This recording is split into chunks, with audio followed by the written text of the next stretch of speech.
5. Are we at peak woke yet, Allison? 4. There's a sense of frank disarray, isn't there? Lots of things don't work. 3. This is about foreign powers owning British newspapers. It's not about foreign investors, and it's also not about deterring foreign investment into the UK generally either. 2. I think future historians will in fact date the demise of the United Kingdom to the introduction on the railway networks of the ghastly announcement, "See it, say it, sorted." 1. We have liftoff. Welcome once again to Planet Normal, the Telegraph podcast with Alison Pearson. Hello. And me, Liam Halligan. Is it just me, co-pilot, or does it feel that our beloved Britain, dear old Blighty, is falling to bits? Since Labour took office in July, growth has stagnated as taxes have been yanked upwards, sending consumer and business sentiment into a tailspin. Against that drab backdrop, the families of 3 people stabbed to death by a diagnosed paranoid schizophrenic in Nottingham in 2023 on Wednesday talked of a, quote, horror show of missed opportunities and failings by public bodies supposed to be treating the perpetrator after an internal NHS inquiry. Then, on the heels of public outrage over the child rape scandal in many Northern and Midlands towns, huge questions are being raised about the case of convicted serial killer Lucy Letby, after another expert medical panel concluded the 35-year-old nurse, currently serving 15 life sentences, didn't commit the murder of 7 premature babies.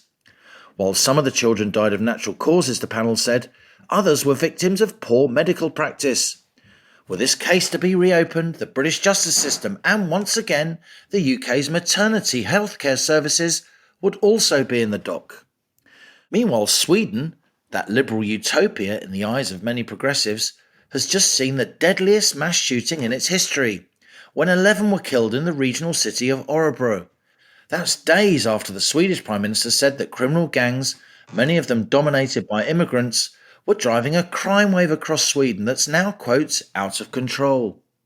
Amidst this tsunami of woe, Keir Starmer wants to reset the UK's relations with the European Union, visiting Brussels as the first British Prime Minister to attend an EU summit since Brexit formally happened 5 years ago. The PM seemingly had in-person voice coaching lessons, while the rest of us were in lockdown, we learn. Perhaps they were in Flemish or Walloon. And it seems Starmer and also Rachel Reeves were at a Christmas Eve lockdown, quotes, works gathering. Something similar, of course, helped to drum Boris Johnson out of office. While Reeves should be focused on the economy, Starmer should be looking at reform as Labour MPs warn him that Nigel Farage's upstarts, now ahead in multiple opinion polls, could take countless Midlands and Northern seats from Labour across the so-called Red Wall. And if you can't stand focusing on the UK or Europe, Allison, President Trump in the White House little more than a fortnight is not only threatening tariff wars, the Donalds just shattered decades of US thinking on the Middle East, proposing America takes over Gaza, resettling upwards of 2 million Palestinians elsewhere.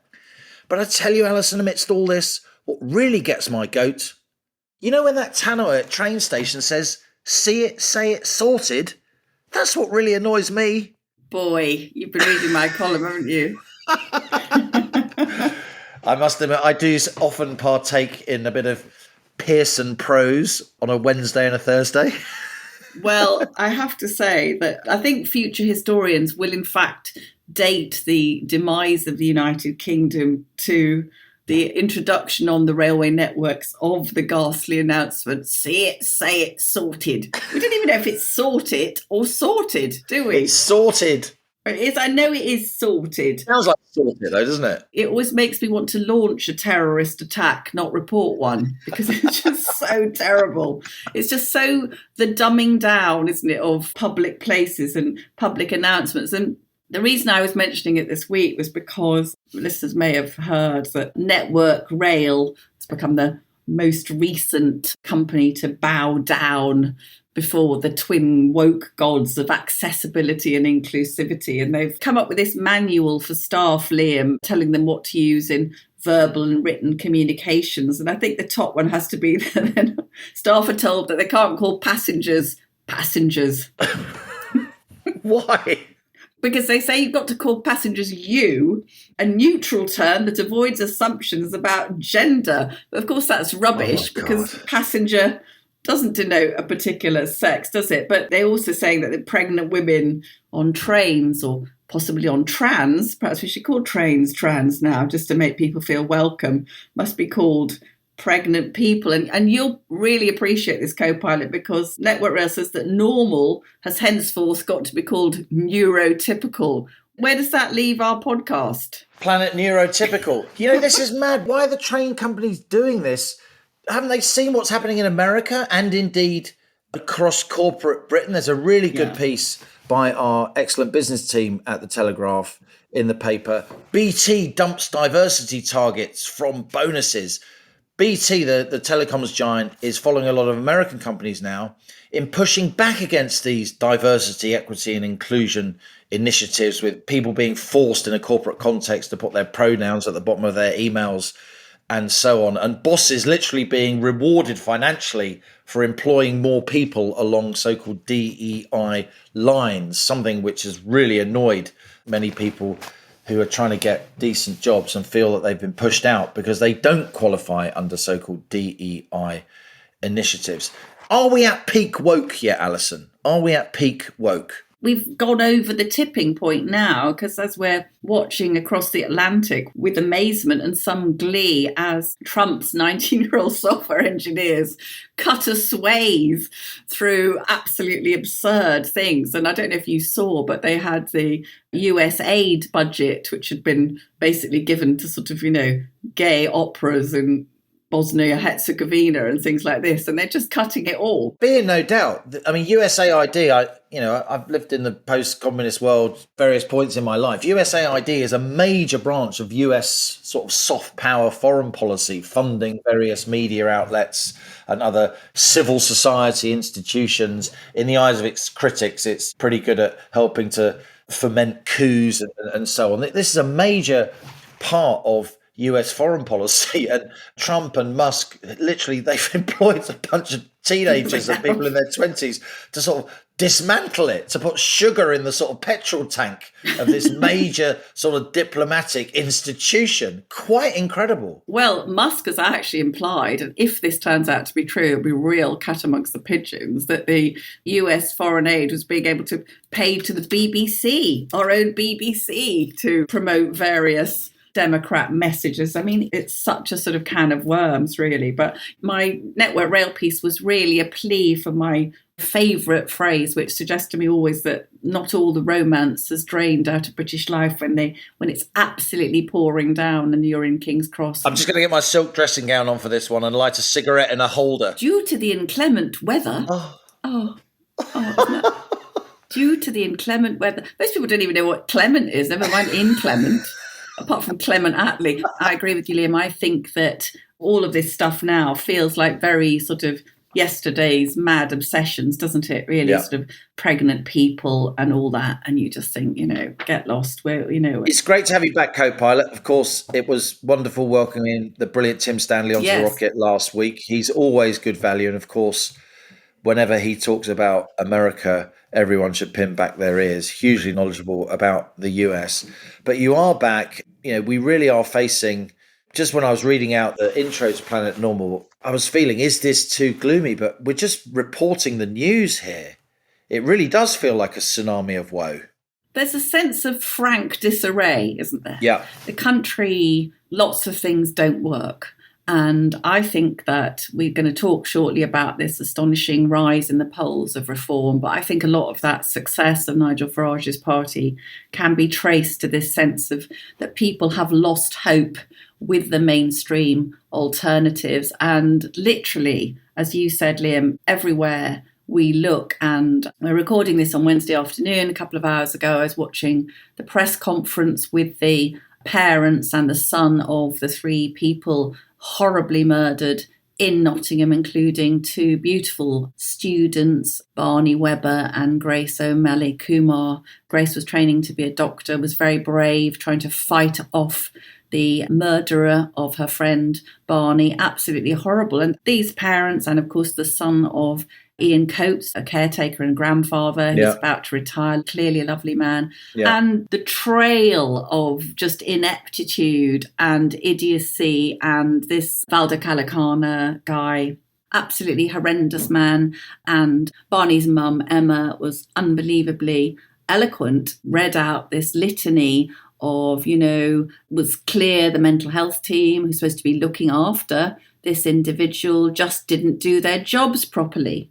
The report, she said, was a horror show. It uncovers failings on an epic level. Now, that was in Nottingham, obviously, Liam, and we know, don't we, on Planet Normal, that our old friend Donna Ockenden, who's been going around the country doing these absolutely excoriating reports on maternity services around the country, Donna Ockenden is presently writing a report into the Nottingham maternity health services. Previous guest of yours, of course, on Planet Normal. Listeners can hear her in our archive. And I get a very strong sense that Nottingham, when that report comes out, is going to be another, the worst ever. How many babies have been killed unnecessarily? How many mums have died? And as you say, Liam, that also does link into this potential reopening of the Lucy Letby case, because, again, another Planet Normal guest, Sir David Davis, has been really fighting. He's really good at this stuff, David Davis, Some people say, he's obsessing about something, but I've been involved in campaigns with him, not least to exonerate the pilots in the ghastly Chinook RAF crash in the mid-1990s. When he gets hold of something, he really does not let go, and you have to take your hat off to him. Whatever the outcome of this, he has assembled an astonishing panel of people, including the former president of the Royal College of Paediatrics and Child Health, and they are saying some very strong things about this case. Yes, and I think that we should also pay tribute to our fellow columnist, Peter Hitchens, who, again, has been absolutely resolute in saying that this case was unsafe. Now, we didn't hear any of this. The defence seems to have been extremely poor, because as far as I was aware, it was a pretty clear-cut case. The thing is, Liam, when I was looking into the Lucy Letby thing, it was again a story of the chief executive of that trust was an over-promoted nurse, very highly paid, clearly out of his depth. And after all those babies had died, possibly not now killed by Lucy Letby, but actually more prosaically, but equally horrifyingly, killed by poor hygiene, poor standards of staffing. And once again, in the NHS, and as we know in maternity services, many British maternity services are, as Donna Ockenden has found, unsafe. And so there's a sense, I think, that, in healthcare, in transport, what we're looking at, we could talk about what's happening with energy.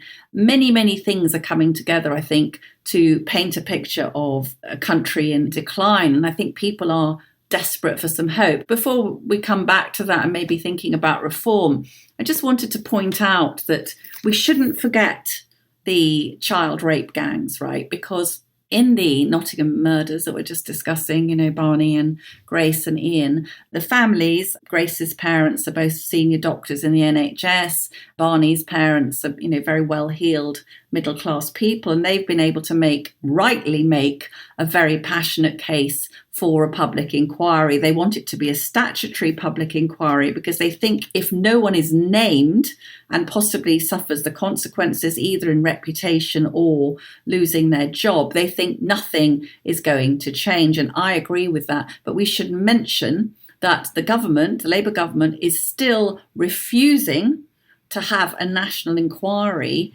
into possibly the rapes and torture, sexual sadism on a vast scale of tens of thousands of white working class girls. And I don't know, I'm sure that listeners will have noticed this week, in fact, some Planet Normal listeners have been in touch. This is not unrelated, Liam, to Angela Rayner planning to create a council on Islamophobia to advise on drawing up an official definition for anti-Muslim discrimination. And this has rightly caused a huge amount of concern and alarm because it seems very much like a blasphemy law by the back door. Just on the public inquiry into the child rape scandal, which we insist on calling it rather than the grooming gang scandal. As you did very, very staunchly on Question Time. And talking of Question Time, Fiona Bruce said to me, what makes you think you know better than the authorities? They want a series of local inquiries rather than the public inquiries. And I felt like saying to her, because I'm a journalist and it's my job to, to examine these things. And what I should have said is that these local inquiries, these local level inquiries into the, quotes, grooming gang scandal, unquotes, they won't have the power of a public inquiry. Witnesses will go to that inquiry, the local ones, on a voluntary basis. They won't be compelled to attend. And a public inquiry is it's a semi-judicial thing. You can't really not appear in front of a public inquiry if you're called. And we surely need the extra quasi-judicial scrutiny of a public inquiry when we're dealing with issues of such sensitivity and such massive importance, not least given that, tens of thousands, hundreds of thousands of young female victims involved in this. That's why we need a public inquiry. And it does not to take anything away from 1 second from the tragedy that happened in Nottingham, or the absolute compelling urge of the families affected by that, the communities affected, to want a public inquiry into what happened in Nottingham. It seems enormous failings of public bodies who are meant to be keeping their eye on a diagnosed paranoid schizophrenic. But surely we need a public inquiry now into the child rape scandal. We absolutely do. But the issue for me, and where I start to find this sinister, not to mention cynical, is the Labour Party. Lots of these areas where the child rape gangs, let's not forget, mainly Pakistani origin perpetrators. Let's rush through a law which will prevent people like me and you commenting adversely that we don't want a parallel society with Sharia law, attitudes that are often hostile to our liberal democratic values. And I absolutely object to special treatment for a section of the population where women and girls are often treated as second-class citizens. And to call this a phobia is absolutely ridiculous. I'd just like to read, Liam, this is a really good statement actually from Dr. Taj Haji of the Oxford Institute for British Islam. He's a great reformist, Dr. Haji.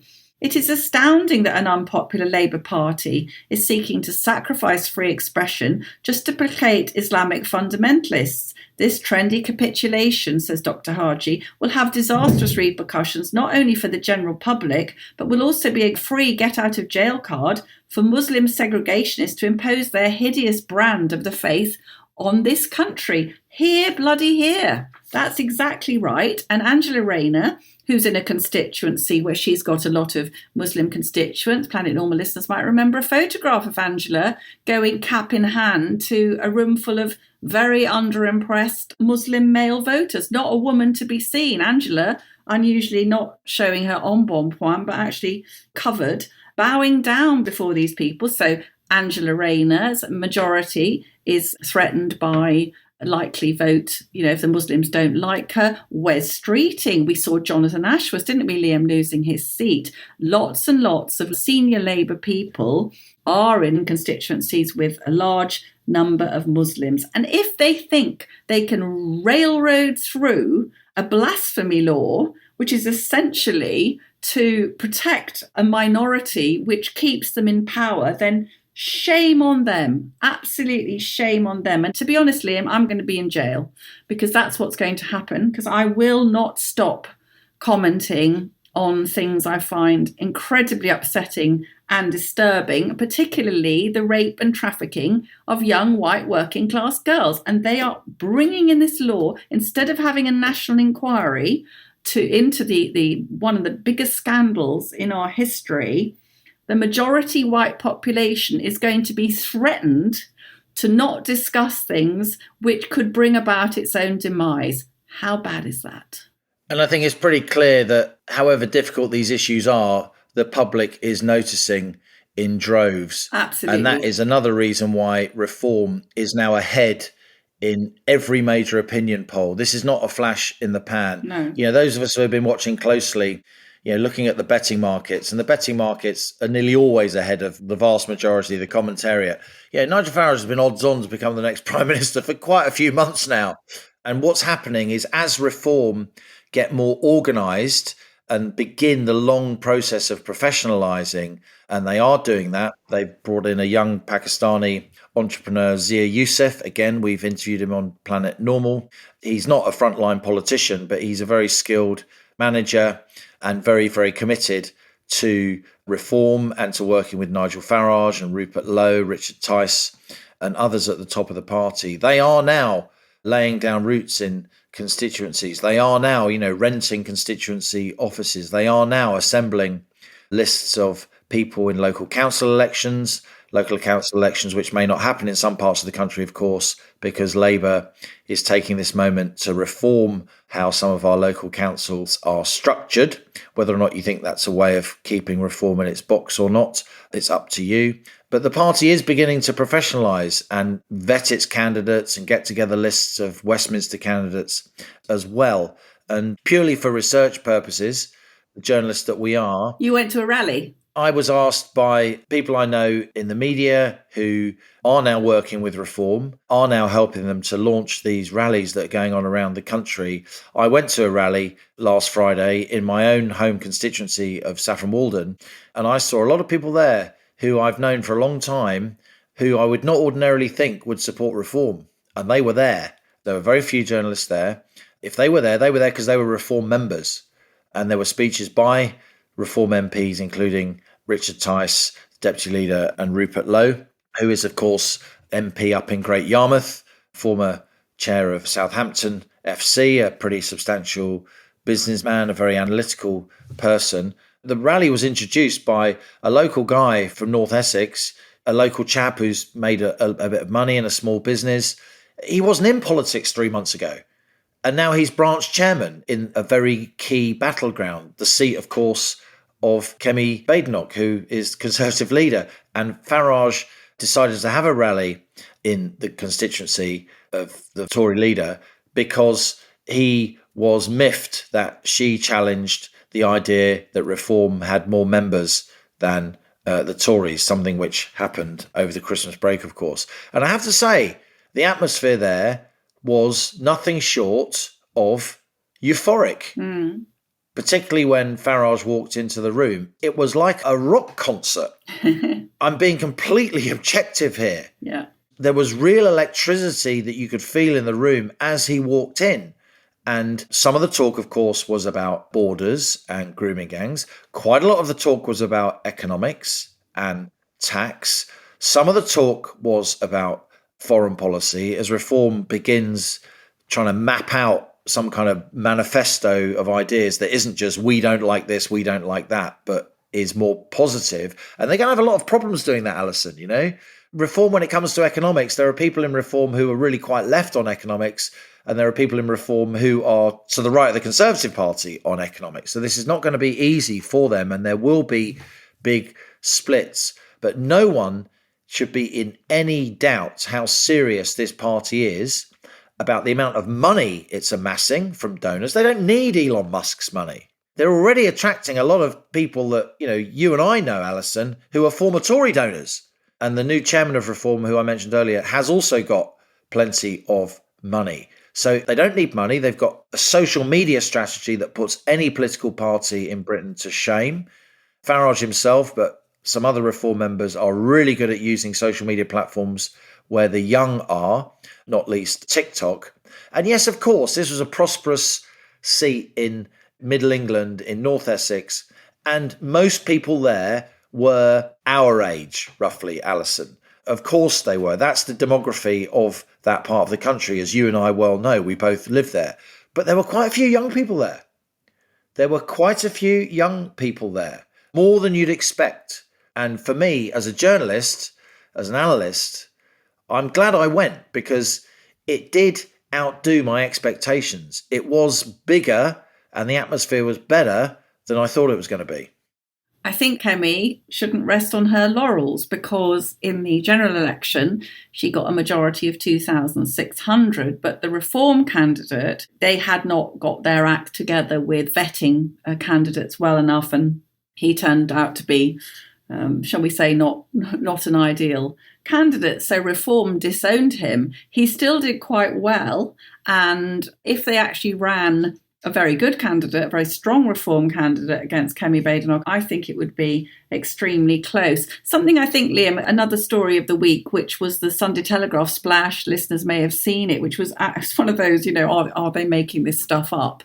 The Labour Party's new idea for dealing with the problem of illegal migrants is to make them legal, which I said this week in my column was peak kind of Alice through the looking glass, isn't it really? So the Conservatives had the Illegal Migration Act 2023, which basically stipulated that if you entered the country illegally, you would never obtain British citizenship. And they also had this thing, because we've got a lot of those illegal migrants are told by the gangs to pretend to be kids. So we end up with foster carers who told an asylum-seeking child is coming round and some strapping youth turns up with a beard. Anyway, they were going to insist that anybody claiming to be a child would have to have scientific age assessment test, or they would be treated as over 18. Anyway, yes, so the Labour Party, which has promised to get to grips with the small boats crisis, is basically making it much easier for these thousands and thousands of undocumented young males coming across the channel to stay in the UK. And I think that there is, on all these issues we're chewing over today, I think there is such a sense of, come off it. You cannot be serious. There is a shamelessness about what they're doing on everything, from the dreadful Rachel Reeves budget, which we're only just starting to see the effects of that. But most of the measures haven't come in yet. They come in April. No. Just the prospect of them has dampened investment, has dampened employment, led to layoffs. But the prospect is terrible. But I think what's happened in the past, you see, is that the political establishment's trick is always threatening to ostracize, make socially unacceptable anyone who dares to vote for these racist, populist Nazis, anything they can throw at Farage. But that just doesn't work anymore, because I think people are aware we have very little left to lose now, and not much time left to save what's precious to us about our country. And I'm sure that sort of almost religious revivalist atmosphere you found at that rally, Liam, will be part of people hungry for hope. And then, Allison, across the pond, there is the Donald, little more than a fortnight into his second non-sequential term in office. Financial markets reeled when he brought in tariffs, and they haven't really recovered all that much. Now he's taken them off and implemented delays. Of course, 25% tariffs on Mexico and Canada. They've been reprieved for a month because Mexico and Canada have vowed to step up their border controls, helping the US to prevent illegal immigration, and also vowing to try and stem flows of drugs, particularly from Mexico. The Mexican and Canadian political establishments are desperately saying that it was Trump that capitulated. But I think it's pretty clear that he will implement tariffs if he doesn't get his way. 25% tariffs on them, an extra 10% tariff on the Chinese, potentially adding to more specific tariffs which came in under the Biden era. Look, if these tariffs are implemented to the extent that Trump has threatened, we will be in 1930s territory. It was the Smoot-Hawley tariffs, as Tim Stanley and I discussed on last week's Planet Normal, which turned the Wall Street crash of 1929 into the Great Depression of the 1930s. I don't think for a second, and I never have, that Trump will end up implementing semi-permanent tariffs for a significant amount of time, taxes on imports into the US on the same level as the Smoot-Hawley tariffs of the 30s, which really were ultra isolationist. There's just a lot more trade in the world these days, and America has too much to lose. It's also interesting that, as you know, Colombia immediately capitulated to Trump, and then Canada and Mexico are certainly playing ball on Trump's terms to deal with their giant near neighbor. The Chinese could push back. That's the real flashpoint. If China and America get into a proper tariff war the world's biggest and second biggest economies, that's when it could spiral out of control. Both Xi and Trump don't want to lose face. That is the flashpoint. Also, if Trump does implement tariffs on the European Union, I do think the UK will be largely off the hook, not just because Peter Mandelson is now, or possibly the new ambassador. How amusing to see him grovel to Trump. Everything I've ever said about Donald Trump in the past is wrong. Of course it's wrong. No, but, you got to admire Peter Anderson just for his chutzpah. He is a very skilled politician. He will shapeshift to the extent that he needs to. And I say this in all seriousness, I do actually think he'll be a pretty good ambassador to the US because he has got that intellectual ability and that profile to get things done. Whatever you may think of him, he is a very skilled politician. He was a very skilled business secretary, and I think that's worth saying. But for the simple fact that the UK doesn't really have much of a goods surplus with America. We export mostly services to America and they export lots of services to us, and that's just fine. It's Europe which has a sort of fortress mentality. It's Europe that poses in big tariffs on American manufactured goods. And that is what Trump has got his goat about. So I do think there'll be some UK exceptionalism. We'll say it's a special relationship, but it's largely economics. There is danger here. There is danger for the world economy. European car makers' stock prices lurched when those tariffs were announced by America on Canada and Mexico. And they haven't really recovered, as I've said, when the tariffs were given a month's reprieve, because it's clear Trump is serious, but I don't think it's going to be as bad as most people think. Having said that, the real flashpoint is China, America, because if China and America properly fall out, then we are in serious territory in terms of not just economics, but potential, military conflagration, if China starts bringing Taiwan into negotiations. He's playing strongman diplomacy. He was a famous real estate negotiator, wasn't he? I mean, I think Trump's not interested in soft power. He's interested in playing hardball. And I think that's what we're seeing. I think Mandelson's problem will be that he is representing a far left government. Let's call it what it is, Liam. This is not a Blairite, centrist left government. This is a far left government trying to push through socialist economics. I was quite amused with Starmer going cap in hand to the EU for deeper industrial collaboration. Look, Starmer, we know, he's a rejoiner, isn't he? This is a guy who campaigned for a second vote after we'd had the biggest democratic vote in our history, which was a vote to leave the European Union. And with his mates in the Labour Party and lots of Tories too, tried to stop the legislation getting through Parliament. 3 years of hell. What on earth he would be thinking of is going to the EU, which you've always brilliantly described, that they're sort of parlous economic state, when we should obviously be cozying up to America, which I think is going to go through a period of extraordinary growth. If Starmer and Reeves are serious about growth, it makes a lot of sense to be with Trump. And Liam, this is the really beautiful irony, particularly for thee and me, two reviled leavers.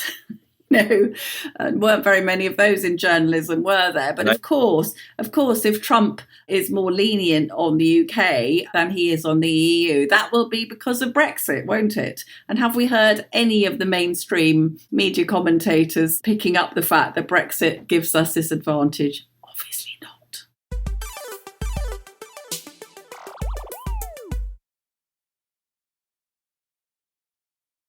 This week's Planet Normal guest is former leader of the Lords, Baroness Tina Stowell. She's now chair of the highly influential Communications and Digital Select Committee in the Upper House. Before politics, Tina Stowell was a civil servant, rising to work in Downing Street Press Office under Prime Minister John Major and then working at Conservative Central Office. She then spent a decade in a senior corporate role at the BBC during a period when the national broadcaster was going through huge change, the transition to online and digital communication. Tina's committee has this week issued a long-awaited report into artificial intelligence, an area where the UK has much talent and ability, but our AI companies have found it difficult to grow and scale up into world-class operations, a prime example being DeepMind, created in London, which was then bought by US giant Google. And another recent report by Tina's committee of expert peers looked at the UK's fragmented news industry, where public trust is low, local media is hollowed out, and tech firms have far too much influence. I started by asking Baroness Tina Stowell if she thought the big tech companies, which dominate the internet and how news is often presented, should somehow be reined in. What we concluded through our inquiry was that there was a risk of a sort of two-tier media environment emerging, and where sort of, the kind of news aficionados would be well served. So the people who are sort of news junkies, because the kind of subscriptions that they take out to news organisations, those news organisations would likely thrive in this world. But those who perhaps are sort of, more interested in sort of, red tops or local news and that sort of thing, their part of the news industry was at greater risk. And what is driving this two-tier environment is a combination of things. One is the sort of technological upheaval of business models, and the other is a fall in public trust. And for those who we worry are less likely to be well served by professional news in the future, are also the people who perhaps have the lowest levels of trust in the media. And the risk of all this, if this is where we end up, is it threatens democracy, because what we find then is an absence of a shared understanding of basic facts and a sort of a greater understanding between ourselves as how we see the world.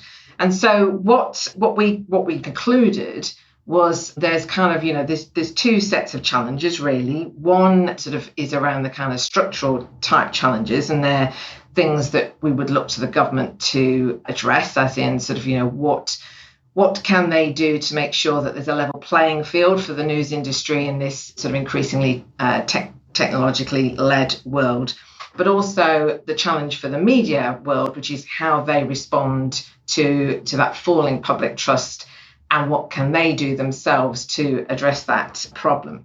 That's the challenge, really.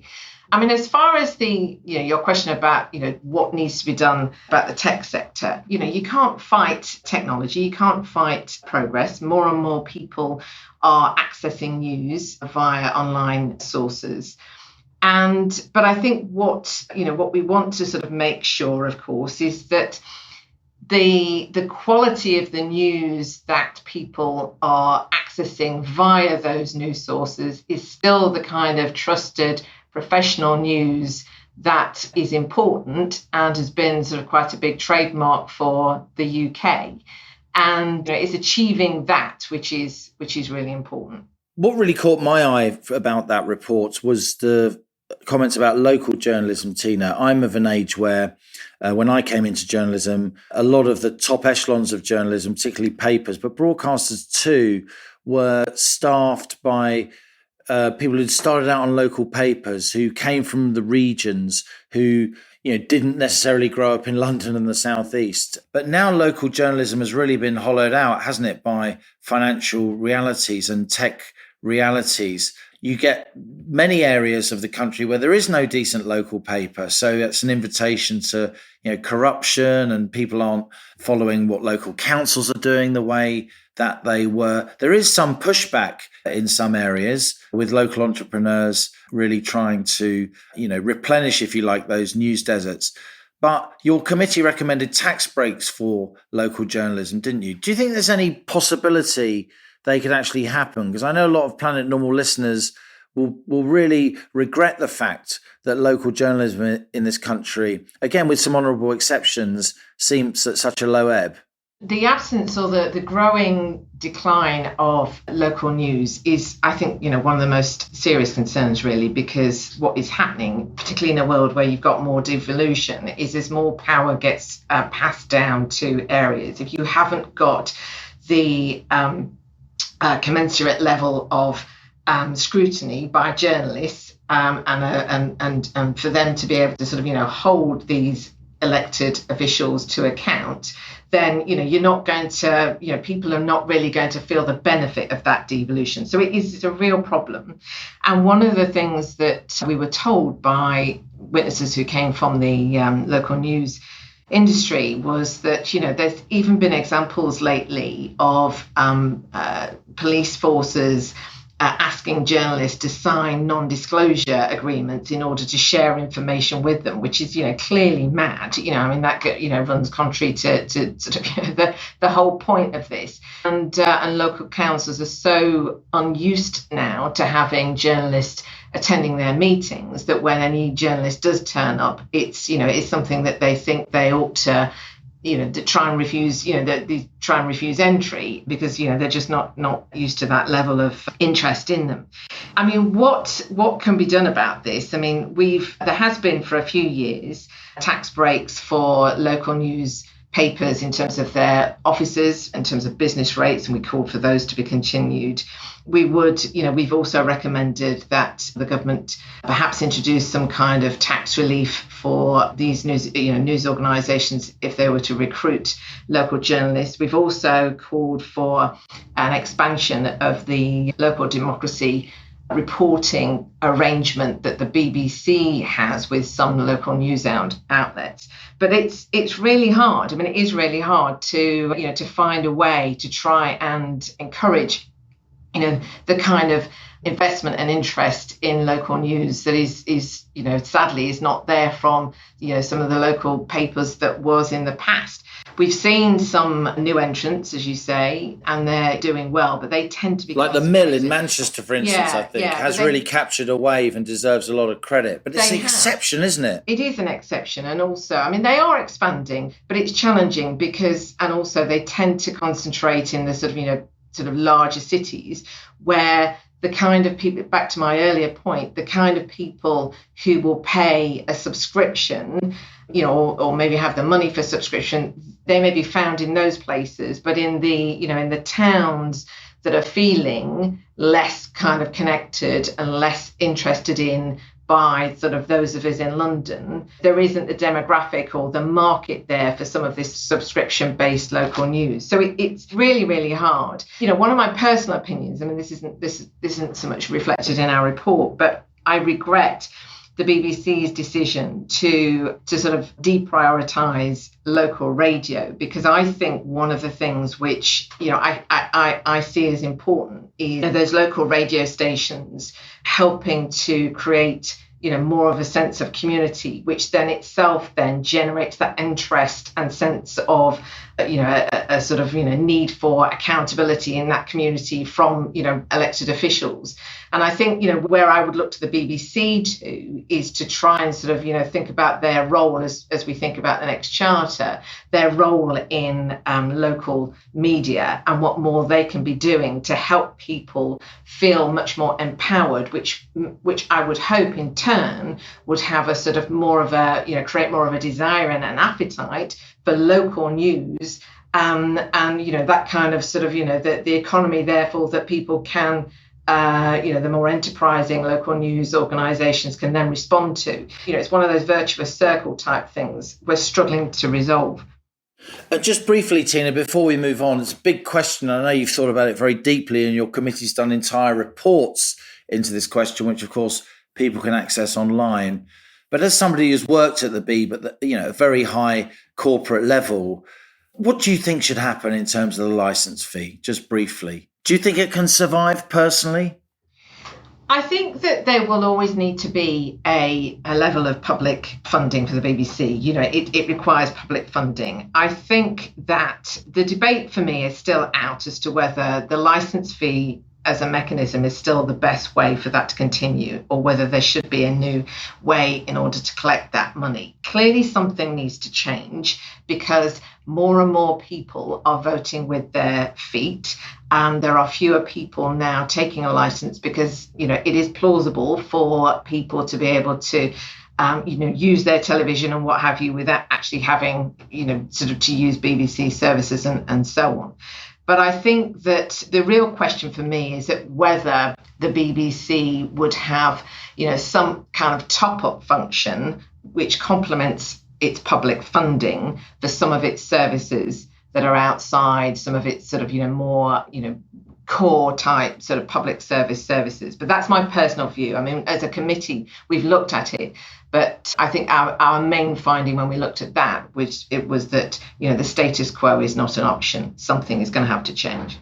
Now, artificial intelligence is, of course, a very big issue of our day. AI. Your committee's already done a major report on artificial intelligence. You got another one, I know, in the works coming out very, very soon. Many of our listeners will have come across AI, whether they're dealing with customer service online or talking to their kids or grandkids about how they do or don't do their homework these days. Do you really think that AI is what's been dubbed the fifth industrial revolution, if you like, after steam and railways, then steel and electricity, then cars and mass production, then information technology and the internet? Is it then AI? Is it really this big a deal, Tina? I think it is. Yeah, I really do. I think it's another revolution, and I think it's really exciting. I think the thing to keep in mind, though, is that it's what's known as a general purpose technology. It's not a thing, and AI has been around for quite a while. I mean, it's about sort of accelerated machine learning, and what's happened and what we've become conscious of in the last couple of years is that the machines now become sort of very, very sophisticated and can do things which they've not been able to do before. And I think that we need to sort of separate out, as it were, the general purpose technology, which is can be put to lots of different uses, whether it's about addressing scientific and medical challenges or creating new products and services for uses that we haven't yet even imagined, alongside the kind of apps and services which we are now being able to access as consumers, which provide that sort of role, as I see it, as a sort of an assistant or an agent, as it were, to make your life easier or to make it possible for you to do things more quickly, or even to be able to do things that you didn't realize, that you've just never been able to do on your own back before, or if you were, it would have taken you an awful long time. This really is vast, and it's exciting. I think it's important for us as a country to be at the forefront of this. And I get concerned when it just gets portrayed as something which is, very dangerous and something that we should fear. I mean, clearly, like any sort of, massive breakthrough like this, there will be, some losers as well as winners. There are dangers though, Tina, right? Yeah, I mean, there are dangers. I think that, first of all, you've got the kind of more obvious risks around people being worried about losing their jobs. And there will be an impact from this technology as use of it is adopted by existing industries and so on and so forth.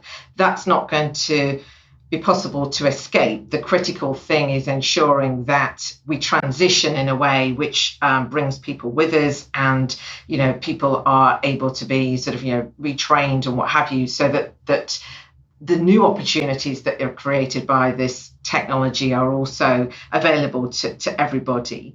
The big debate around existential risk and all that sort of thing, I think that's the bit which is, it's interesting, just following the tech world as I have for the last couple of years, how things have evolved in that area as well. Because when we first started our inquiry, there was this hot debate about, sort of versus the, doomers versus the accelerationists, and I think in the AI world.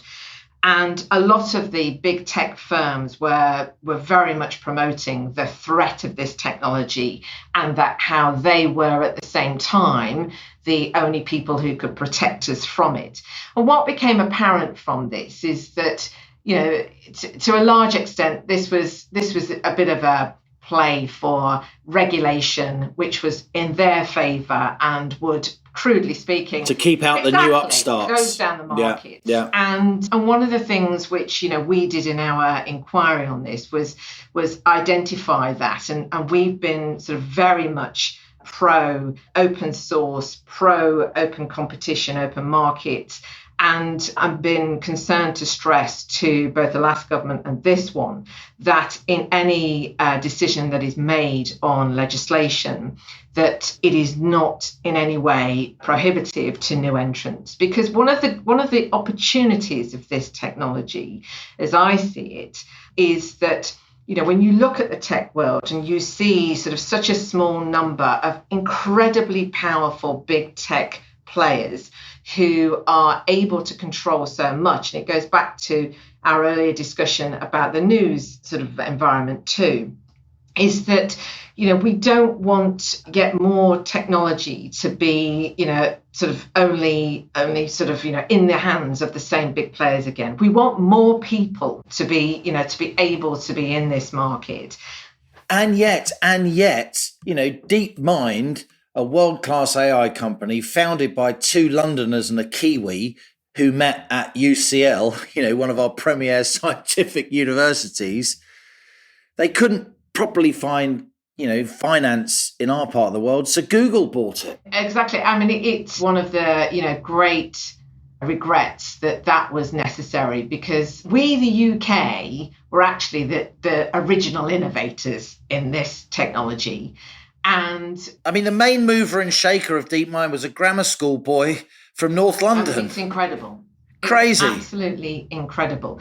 The one thing which is important, and I know that has been important to Demis Siebis and Shane Legg, is that DeepMind, although it is now owned by Google, it has remained in the UK. And, and because of them staying in the UK, and they've set up their base in King's Cross, which has also created a cluster and, that kind of environment which attracts other people, is really important. So it's second best that it's not still a UK company, but it is very, very important that it's still here. We should mention Mustafa Suleiman as well, the third founder of DeepMind, another, Syrian immigrant stock, another, British North London grammar school boy. Really an incredible trio of people. Incredible. And I think what the inquiry that we've completed and are about to publish our report on, which is about scaling up AI businesses and creative tech businesses, which is another part of the creative industry, which is also, got huge potential in terms of economic growth.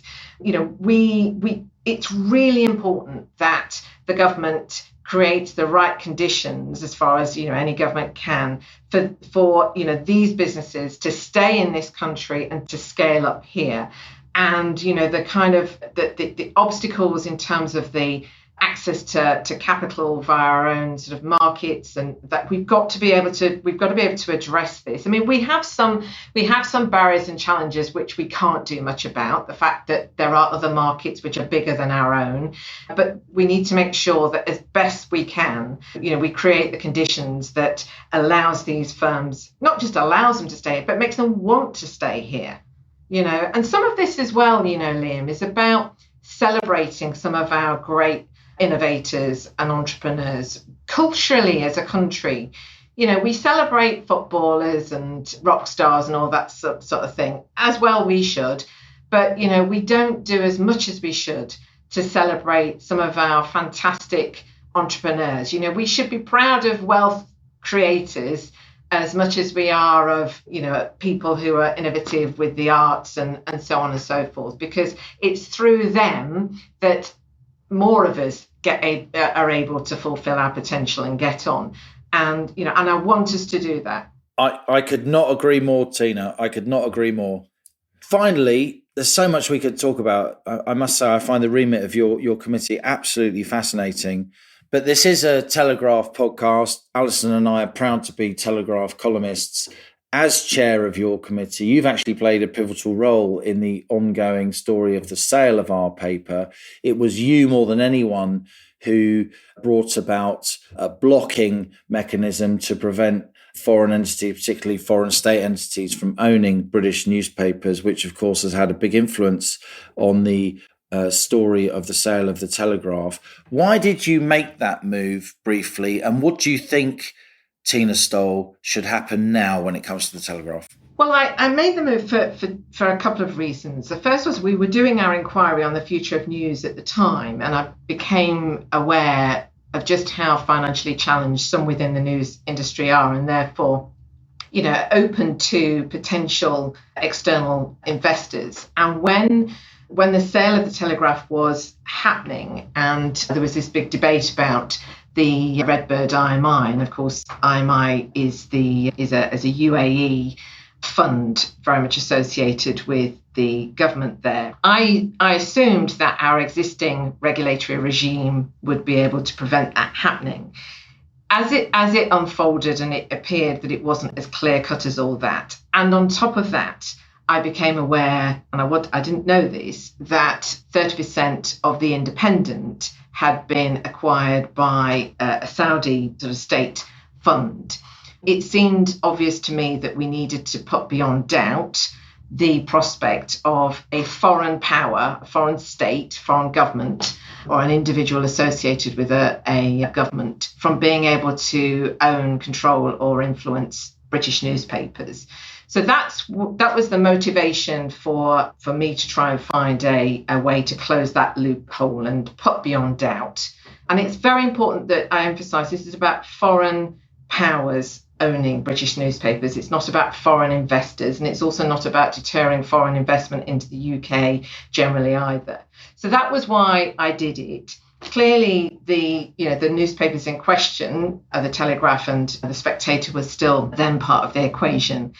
And what, as a result of that, and the government brought forward its own amendments in the end, and Parliament passed legislation, and that was enacted last May. And as a result of that, Redbird IMI then announced that they would withdraw from their ownership, and also that they would start a sale process. So just to explain to listeners, they will now sell the debt that they own, which a new owner should be able to convert into equity to secure ownership and control, if you like, of the Telegraph. Yeah, so I mean, in simple terms, the sort of ultimate control, they would release themselves from it, and somebody who is not caught, obviously, by this prohibition would be able to then take over ownership of the Telegraph. But it's a long-running saga, isn't it? But it's gone on, and I'm afraid it is still going on. So I do think we've got to the stage now where the government needs to set a deadline for a Redbird IMI to complete this sale. And I would say, I mean, we're at the end of January now. I mean, I would like to think that they would be, that they would set a deadline for a couple of months' time. I mean, certainly by Easter.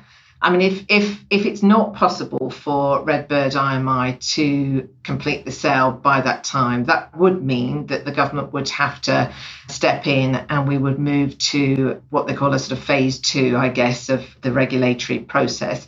We shouldn't sort of ignore the fact that itself is another long process. This would not be something that we would want to see happen, let's put it that way, if we can avoid it. So there should be real motivation and incentive now put on Redbird IMI to get this transaction done. So you want to see this done and dusted, and you want the government to take steps to make sure it's done and dusted by Easter? Yeah, I don't see why the government can't and won't now set a deadline for this to happen, and if it's not completed, then it would have to move, as I say, to the next stage of the regulatory process, which, as I say, it's not something that I would want to see happen if we can avoid it. I think it would be much better if Redbird IMI can complete this sale, and then the Telegraph would be free to continue and to operate as it needs, wants and deserves to do.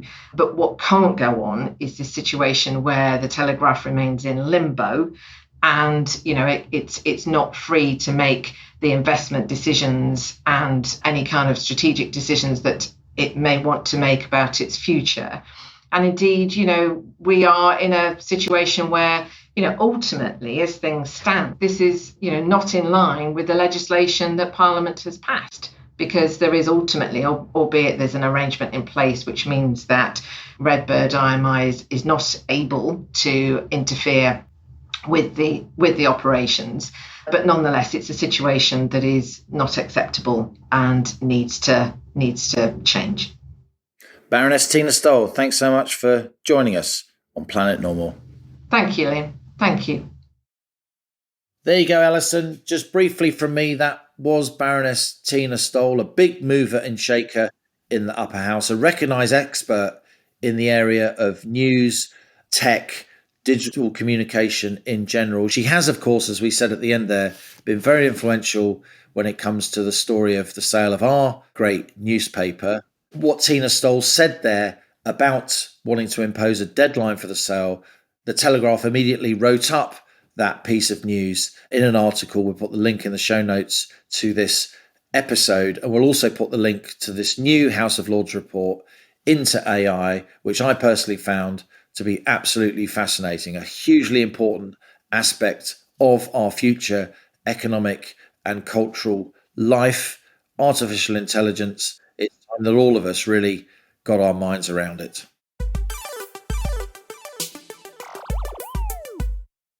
Now on to our listener emails. Your messages sent to planetnormal@telegraph.co.uk. Please keep them coming. We learn so much from you, the citizens of Planet Normal.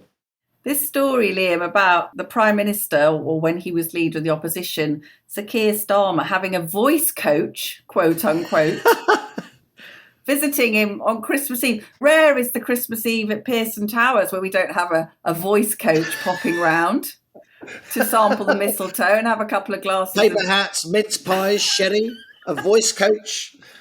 voice coach. I mean, in any nativity scene, right, you got Mary, the shepherds, a donkey, and a voice coach.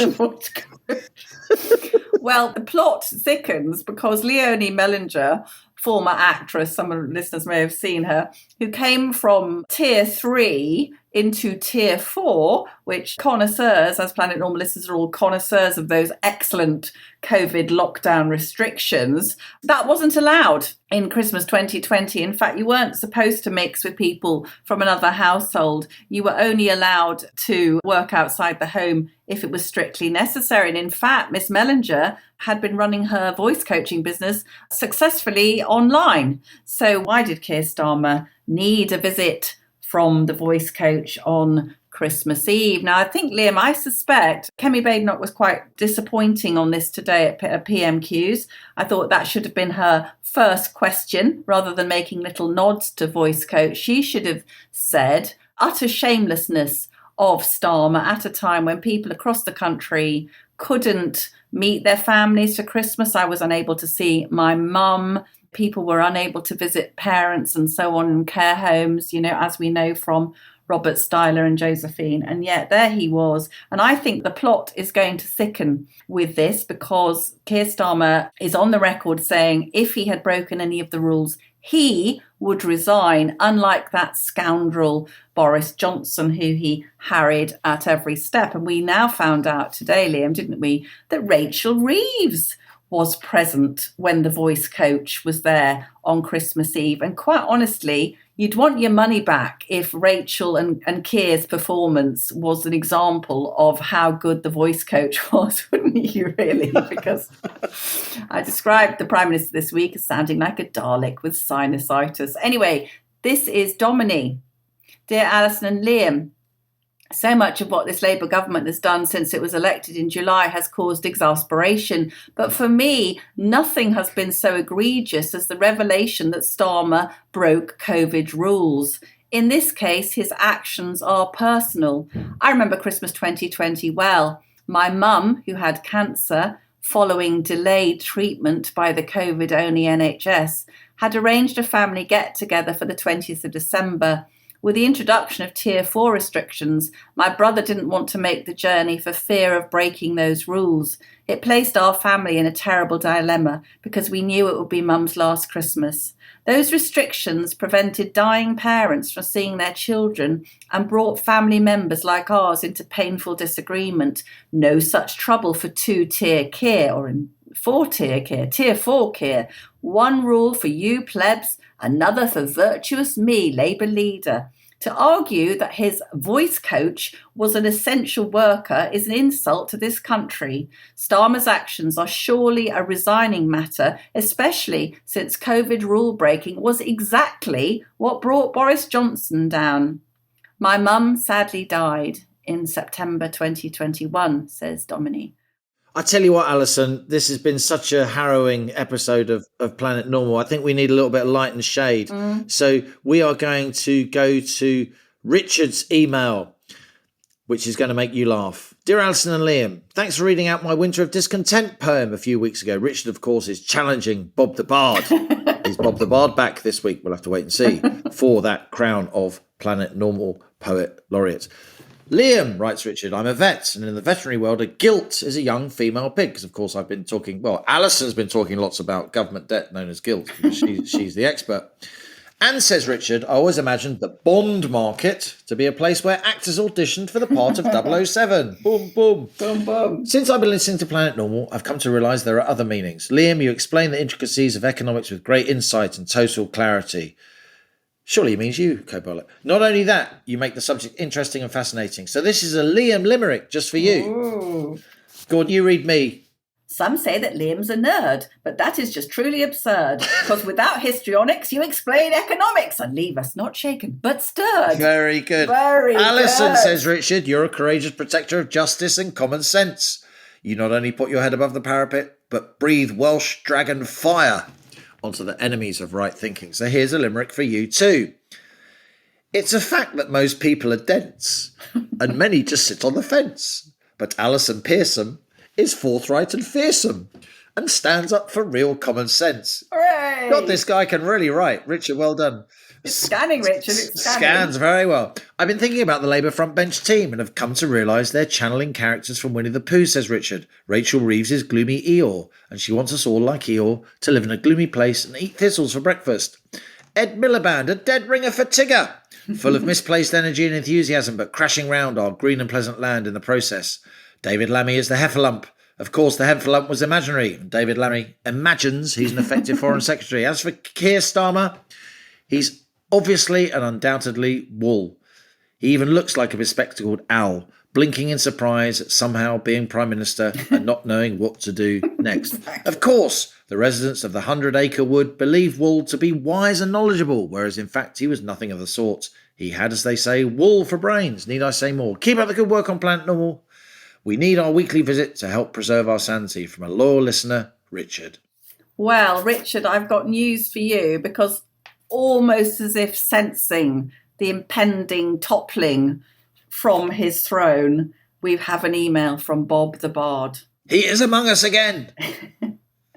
Dear Planet Normal, 3 cheers for Lord Frost for marking the 5th anniversary of Brexit with a fantastic essay in the Telegraph defending our decision to leave. For those outside the UK, says Bob, who are still baffled as to why our country voted to regain its independence, I think I can explain everything with the following thought experiment. Thanks again for Planet Normal, and long live the United Kingdom, says Bob, former mug winner. Bob, you're not a former mug winner. He's a serial mug winner. He's got more mugs than we have. You can open a china shop. Anyway, from Bob, the Pan-American Union. Imagine if US citizens were trapped against their will in a huge political union from Canada to Brazil. Would they happily ditch the dollar for a Pan-American note or accept a foreign president for whom they didn't vote? Would they like it if their Congress did its work in Portuguese and was mainly based in Rio, but sometimes in Belize? Would it bother them if the real power was held by a favoured few? Unelected bureaucrats dictating what they do. It may sound like a nightmare, too terrible to conceive, but this is how the EU works, and it's why I voted leave. Hooray! Fantastic. Oh, look, we're spoilt for choice this week, Alligan.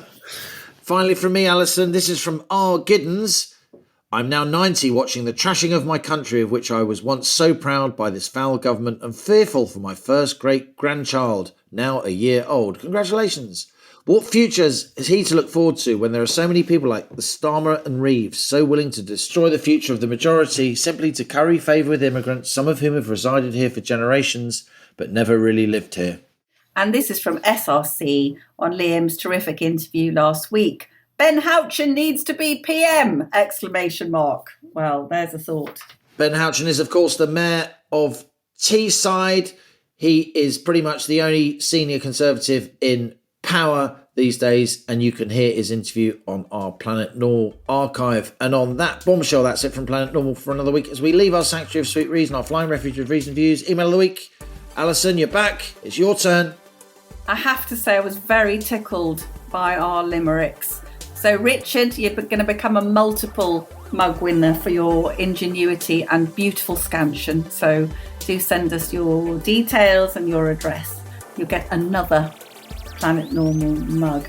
I just want to say that we are thinking quite seriously about taking Planet Normal, not an event in London this time, somewhere, places around the country where you can get to us more easily. I'm quite aware, Liam, from having some emails from some listeners who said it's a very expensive business coming to London, and indeed it is.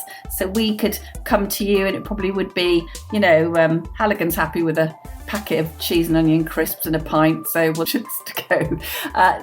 Send us some suggestions. A half pint in my new svelte persona. The weight loss competition's still on, by the way. It's still on. Oh, yes. And as we speed away from Planet Normal and the madness of Planet Earth comes back into view, thanks as ever to our producers, Isabel Bajard, Cass and Louisa Wells. Stay safe and in touch with us and with each other. Until next week, it's goodbye from me. And it's goodbye from him.